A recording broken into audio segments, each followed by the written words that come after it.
नमस्कार दोस्तों, स्वागत है आपका हमारे YouTube चैनल शिक्षा आश्रम बटुलिया में।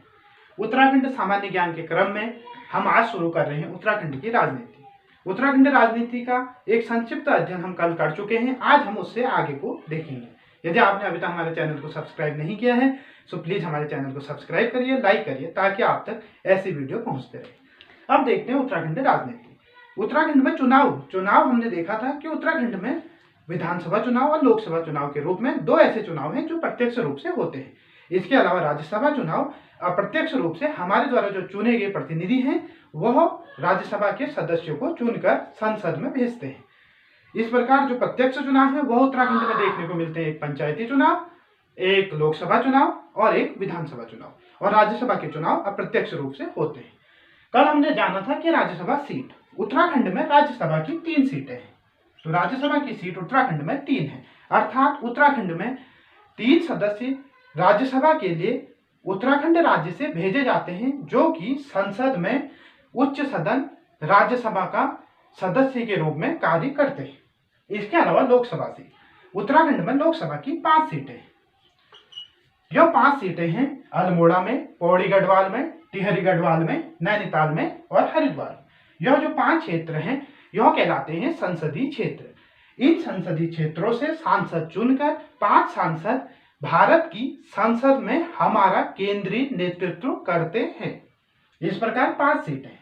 इनमें हम देखते हैं कि जो अल्मोड़ा है इसकी जो लोकसभा सीट है वह एक आरक्षित सीट है। आरक्षित सीट की जरूरत इसलिए पड़ी क्योंकि यह एक आवश्यकता समझी गई कि सभी वर्गों का एक समान यह सुनिश्चित हो कि वह भी सभी वर्ग जो है इसमें आगे आए और सभी वर्ग अपना प्रतिनिधित्व कर सके, जिससे समानता व्याप्त रहे। इसी क्रम में अल्मोड़ा की जो आरक्षित सीट है वह है एससी की। तो अल्मोड़ा की जो लोकसभा की सीट है वह एससी के लिए आरक्षित है। इसके अलावा पौड़ी, टिहरी, नैनीताल और हरिद्वार 4 और संसदीय क्षेत्र हैं जहां से लोकसभा के सदस्य चुने जाते हैं। यहाँ आप एक बात ध्यान रखेंगे, उत्तराखंड में जो जिले हैं वह हैं, हम जानते हैं कि 13 जिले हैं और लोकसभा की जो सीट है वो 5 है। इस प्रकार एक लोकसभा सीट में एक जो निर्वाचन क्षेत्र है इसमें 2, 3 या 4 जिले मिलकर एक संसदीय क्षेत्र को बनाते हैं। 2008 में एक परिसीमन हुआ था जिसके आधार पर जो ये 5 लोकसभा की सीटें हैं इनमें प्रत्येक सीट जो है, प्रत्येक जो क्षेत्र है लोकसभा का वह 14 विधानसभा क्षेत्रों से मिलकर बना है। अर्थात जिस क्षेत्र में 14 विधानसभा क्षेत्र हैं उन 14 विधानसभा क्षेत्रों का एक लोकसभा क्षेत्र होगा। इस प्रकार 14 विधानसभा क्षेत्र मिलकर अगर 5 हम लोकसभा सीटों में देखें तो टोटल 70 विधानसभा क्षेत्र विधानसभा सीटें हो जाती हैं। इस प्रकार 14 विधानसभा सीटें जो हैं वह मिलकर एक लोकसभा क्षेत्र को बनाती हैं। इस प्रकार 5 लोकसभा की सीटें होंगी। अब हम देखते हैं विधानसभा सीटें। उत्तराखंड में विधानसभा की 71 सीटें हैं, 70+1। इसमें जो 70 जो है ये विधायक हैं, यह 70 विधायक तो निर्वाचित विधायक होते हैं जो कि हमारे द्वारा प्रत्यक्ष रूप से वोट देकर चुने जाते हैं। जो 70 जो विधायक हैं यह कहीं ना कहीं स्थानों पर चुनाव लड़े होंगे अपने लोकसभा क्षेत्र में और जीतकर विधानमंडल में आ जाते हैं, विधानसभा में बैठते हैं। जो एक जो सदस्य है यह एंग्लो इंडियन समुदाय का सदस्य होता है, जो कि मनोनीत होता है। यह किसी के द्वारा कोई चुनाव में नहीं जीता होता है, यह जनता के द्वारा निर्वाचित नहीं होता है, अपितु इसको राज्यपाल के द्वारा मनोनीत किया जाता है। ध्यान रखिएगा, जो विधानसभा का एक जो एंग्लो इंडियन समुदाय का जो विधायक होगा वह राज्यपाल के द्वारा मनोनीत होता है। अब विधानसभा हमने पहले देखा, लोकसभा में कितनी सीटें आरक्षित है? एक। कौन सी? अल्मोड़ा। इसी प्रकार हम देखते हैं कि विधानसभा की जो सीटें हैं वह भी आरक्षित होती हैं। विधानसभा में 13 सीटें तो एससी हेतु आरक्षित हैं और 2 सीटें एसटी हेतु आरक्षित हैं। इस प्रकार 13 अनुसूचित जाति के लिए आरक्षित सीटें विधानसभा में हैं और 2 अनुसूचित जनजाति के लिए आरक्षित सीटें उत्तराखंड की विधानसभा में हैं। अब जनरली एक प्रश्न पूछा भी गया था कि जो उत्तराखंड में अनुसूचित जनजाति के लिए जो आरक्षित सीटें हैं 2, वह कहाँ है? तो वह है, एक है नानकमत्ता में और दूसरी है चक्राता में। चक्राता विधानसभा सीट एसटी के लिए आरक्षित है, वही नानकमत्ता की जो विधानसभा सीट है वह भी एसटी अर्थात अनुसूचित जनजाति शेड्यूल्ड ट्राइब के लिए आरक्षित है। इस प्रकार जो 70 सीटों के लिए चुनाव होते हैं, इनमें 13 और 2 15 सीटें ऐसी हैं जो कि आरक्षित है, और बाकी की जो 55 सीटें हैं उनमें कोई भी अपनी चुनाव लड़ सकता है, और एक सीट जो है वो मनोनीत की जाती है राज्यपाल के द्वारा। अब अगला हम देखते हैं विधानमंडल। विधानमंडल हमने देखा कि उत्तराखंड का विधानमंडल जो है इसमें विधान परिषद नहीं है। अमूमन जो होता है विधानमंडल उसके 3 अंग होते हैं, एक विधानसभा, दूसरा विधान परिषद और तीसरा राज्यपाल। जो उत्तराखंड का विधानमंडल है यहाँ विधान परिषद का अस्तित्व नहीं है, इस कारण यहाँ सिर्फ 2 ही सदस्य, एक विधानसभा दूसरा राज्यपाल। विधानसभा में यहाँ हमारे द्वारा चुने हुए जो विधायक हैं, जो 70+1 जो ये विधानसभा में बैठते हैं, और जो राज्यपाल है यह भी विधानमंडल का एक सदस्य है। अब सबसे पहले तो देखते हैं कि इनका कार्य क्या है, आखिर इनको चुन के क्यों भेजा गया है। तो जो विधानसभा का कार्य है वह विधायिका के रूप में किसी भी विधेयक को लागू पारित करना होता है।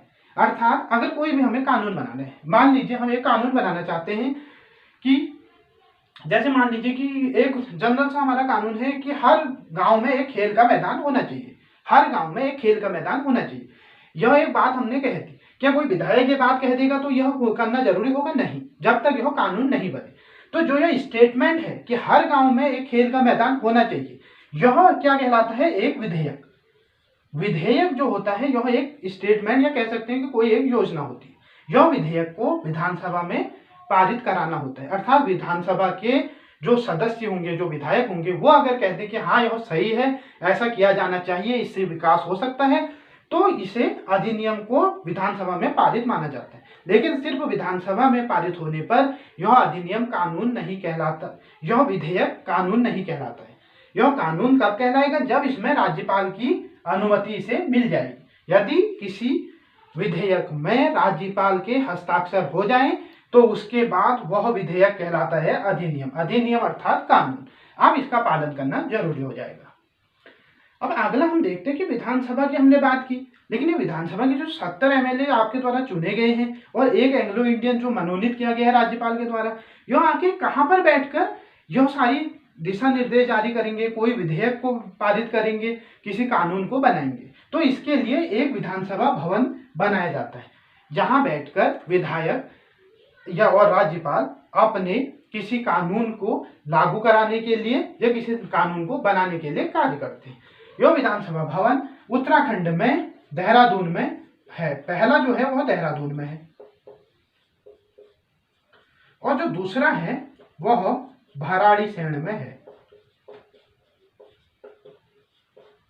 जो कि गैरसैंण में है। इस प्रकार उत्तराखंड में 2 विधानसभा भवन, एक देहरादून और एक भराड़ीसैंण में है। अब अगला हम देखते हैं कि उत्तराखंड में विधानसभा की जो हमने सीटें कही वह है 71। लेकिन हमेशा इसी से घुमाकर प्रश्न पूछा जाता है। पहला टाइप का प्रश्न है कि उत्तराखंड में विधानसभा के निर्वाचित सदस्य कितने होते हैं? तो निर्वाचित का अर्थ है जो चुनाव जीत कर आए, निर्वाचन जिनका हुआ है, तो वह है 70। दूसरा पूछा जाता है कि उत्तराखंड में विधानसभा की कुल सीटें कितनी है? कुल का अर्थ निर्वाचित भी और मनोनीत भी, तो कुल है 71। और एक पूछा जाता है कि उत्तराखंड में कितने एंग्लो इंडियन को मनोनीत किया जाता है विधायक के रूप में या विधानसभा सदस्य के रूप में? तो 1 को। और ये जो एंग्लो इंडियन समुदाय के विधायक को मनोनीत करता है, यह कौन करता है? तो यह करता है राज्यपाल। ध्यान रखिएगा, राज्यपाल। जबकि लोकसभा में जो मनोनीत होते हैं उन्हें करता है राष्ट्रपति।